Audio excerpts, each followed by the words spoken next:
इतिहास का सबसे खूंखार बादशाह तैमूर की भयानक बातें, आइए जानते हैं कैसे उसने राज किया।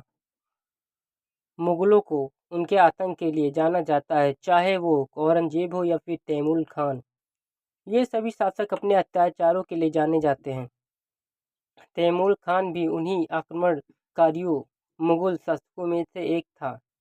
यूरोप और एशिया में कब्जा करने वाला चंगेज खान उसका पूर्वज था और अपने पूर्वजों के नक्शे कदम पर चलकर वो भी दुनिया का राज करना चाहता था।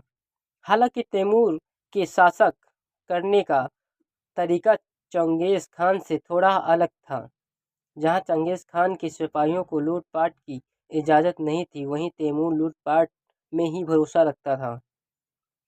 आक्रमणकारी तैमूर ने अपने अत्याचार के क्रम में भारत को निशाना बनाया और पहला हमला करने के विचार को अपना सिपाहियों के सामान के सामने रखा। उसका मानना था कि भारत में हमला करने के बाद लूटपाट में बहुत सारा धन मिलेगा, लेकिन इसके विपरीत उसे सलाह दी गई कि हिंदुस्तान पर हमला करने का ख्याल छोड़ दिया जाए। जिस तैमूर ने भारत पर आक्रमण करने का ख्याल किया, उस समय दिल्ली के बादशाह नसरुद्दीन मोहम्मद थे। कहा जाता था उन्हें उनके सामने कोई नहीं टिक पाता था। इसकी वजह थी हथियारों की बड़ी फौज। कहा जाता था कि दिल्ली के बादशाह के पास हथियारों की एक बड़ी फौज थी, लेकिन तैमूर कहाँ मानने वाला था। उसने मन बनाया था कि यदि मुश्किलें बढ़ती हैं तो सेना वापस आ जाएगी।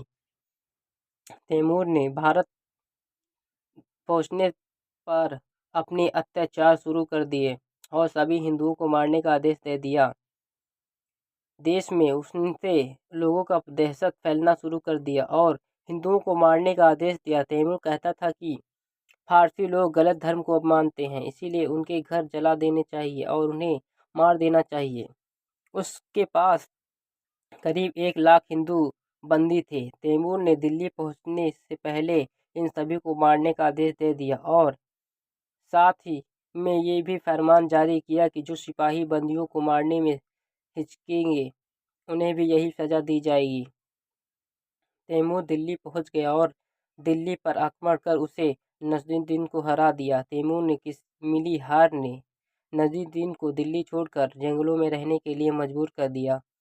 तैमूर के कुछ सैनिकों ने महिलाओं के साथ दुर्व्यवहार किया तो लोगों ने इसका विरोध किया, लेकिन इसका परिणाम ये आया कि उसने सभी हिंदुओं को ढूंढ कर मारने का आदेश दे दिया।